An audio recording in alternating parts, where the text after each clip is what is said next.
தந்தை, மகன், தூய் ஆவியாரின் பெயராலே ஆமென். நண்பர்களே, இந்த வெள்ளிக்கிழமை ஆராதனைக்கு உங்களை அன்போடு அழைக்கின்றேன். திரு இருதய ஆண்டவருடைய ஆசீர்வாதத்திலே அவர் நல்லவராயிருப்பதால் அவரில் இருக்கிற நீங்களும் நானும் நல்லதே பெற்றுக்கொள்வோம். நமக்கு நல்லதே நடக்கும். எனவே அன்பர்களே, வாழ்க்கையில ரிஸ்க் எடுங்க. சிலவற்றை தைரியமா முயற்சி செய்யுங்க.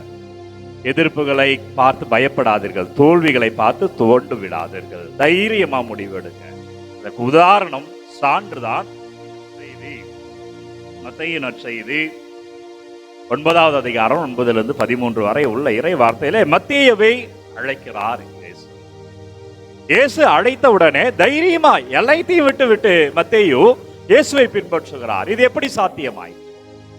யார் இந்த மத்தேயு என்றால், நம்ம நிறைய மறைவுரைகள் கேட்டிருப்போம், அவரை பத்தி நிறைய படித்திருப்போம். மத்தேயு ஏரோதின் அரச அலுவலராக பணிபுரிகிறார்.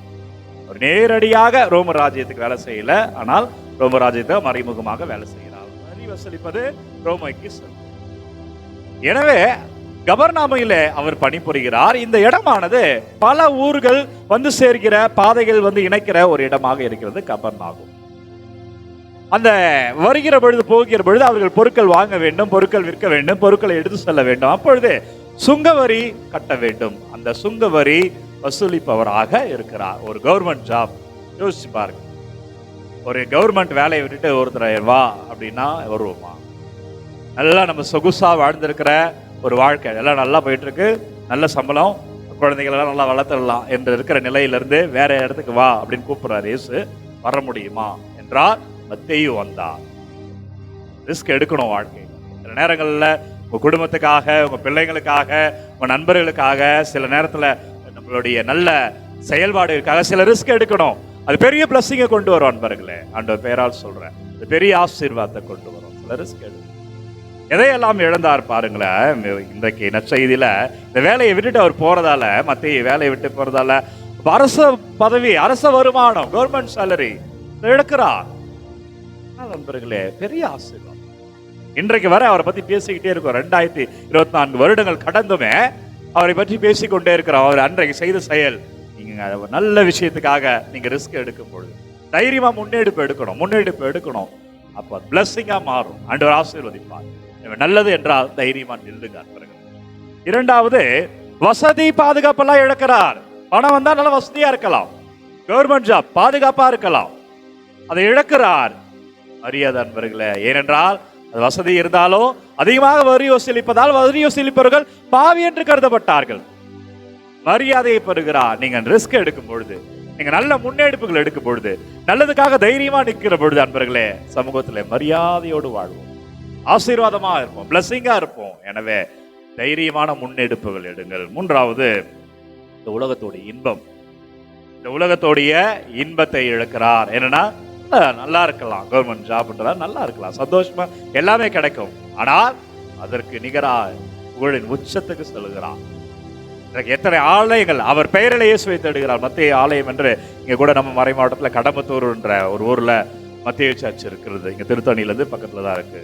எனவே பிரியமான இறை உறவுகளை நல்ல முன்னெடுப்புகளை எடுங்க. அப்படியே இருக்காதுங்க, நல்ல முன்னெடுப்புகளை எடுங்க, தைரியமா எடுங்க. அதுக்கு எந்த ஹோப்பே இல்லைன்னா கூட பரவாயில்ல, ஆண்டவர் மேல நம்பிக்கை வைத்து நீங்க ஜெபத்துல ஒப்பு கொடுத்து நீங்க நில்லுங்க அன்பர்களே. ஆண்டவர் மனிதர்களை அனுப்புவார், ஆண்டவர் ஆசீர்வாதங்களை அனுப்புவார். உங்க வாழ்க்கை மாறும். தொழில் தொடங்கணும்னு இருக்கீங்களா, தைரியமா முன்னெடுப்பு எடுங்க. நண்பருக்காக சிலதை செய்யணும்னு நினைக்கிறீங்களா, தைரியமா முன்னெடுப்பு எடுங்க. உங்கள் குடும்பத்துக்காக சில மாற்றங்களை செய்யணும்னு நினைக்கிறீங்களா, தைரியமா எடுங்க. சில யாரும் செய்யாத நம்ம செய்யறோமே, பயமே வேண்டாம். அது நல்லது என்று இருந்தால் அதனால பலன் அடைவோம், பிறர் பலன் அடைவார்கள் என்றார். அந்த முன்னெடுப்புகளை எடுங்கள், அவர் வழி நடத்துவார். அதை தான் மத்தேயு செய்தார். அவரையே சான்றாக தருகிறேன், நீங்களும் நானும் செய்வோம். வாழ்க்கை ஆசீர்வாதமா இருக்கும். நல்ல முன்னெடுப்பு எடுங்கள், வாழலாம். செபிப்போம். தாயும் தந்தையுமான இறைவா, குறிப்பாய் வெள்ளிக்கிழமை உடல் நோயாளர்கள் எல்லாம் ஒப்புக்கொடுச்சு. உடல்ல எங்கெல்லாம் பலவீனங்கள் இருக்கோ, வலிகள் இருக்கிறதோ, நோய்கள் இருக்கிறதோ ஒப்பு கொடுங்க. ஆண்டவர் ஆசீர்வதிப்பார், ஆண்டவர் வழி நடத்துவார். ஆண்டவர் பேரில் சாட்சியமாக இருப்போம். ஒப்பு கொடுங்க ஆண்டவர். ஒப்பு கொடுக்கிறேன், ஒவ்வொரு பிள்ளைகளையும் ஒப்பு கொடுக்கிறேன். எங்களோடு வாங்க ஆண்டவரே, எங்களை வழி நடத்துங்க ராஜா.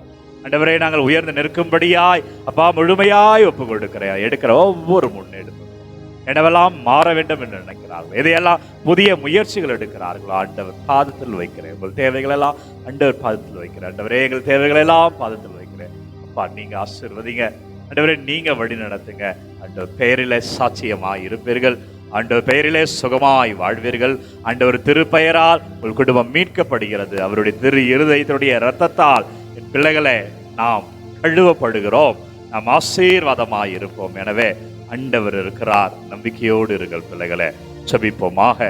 இறைவா, இந்த வியப்புக்குரிய திருவரு சாதனத்திலே உடைய திருப்பாடுகள் நினைவை எங்களுக்கு விட்டு சென்று திருவுடல் திரு ரத்தம் ஆகியவற்றை மறைபொருளை வணங்கும் நாங்கள் உடைய மீட்பின் பலனை இடைவிடாமல் அனுபவிக்க அருள் புரியும் என்றென்று வாழ்ந்து ஆட்சி செய்கின்றோமே மன்றாடுகிறோம். ஆமென். நற்கருணை ஆண்டவர் உங்களை தந்தை, மகன், தூய ஆவியார் நிறைவாக வழிநடத்துவாராக. எனவே அன்பர்களே, இந்த காணொளி யாருக்கு தேவை என்று நினைக்கிறீர்களோ அவர்களோடு பகிர்ந்து கொள்ளுங்கள். ஒவ்வொரு நாளும் விடியற் காலை 3 மணிக்கு இந்த ஆராதனை ஜீசஸ் சேவ்ஸ் ஃபாதர் பிரேம் என்ற யூடியூப் சேனல் மூலமாக உங்களுக்கு வழங்குகிறோம் என்பதை போர்டு அறிவிக்கிறோம். இந்த நாள் மகிழ்ச்சியாக இருக்க உங்களுக்கு வாழ்த்துக்கள் நண்பர்களே.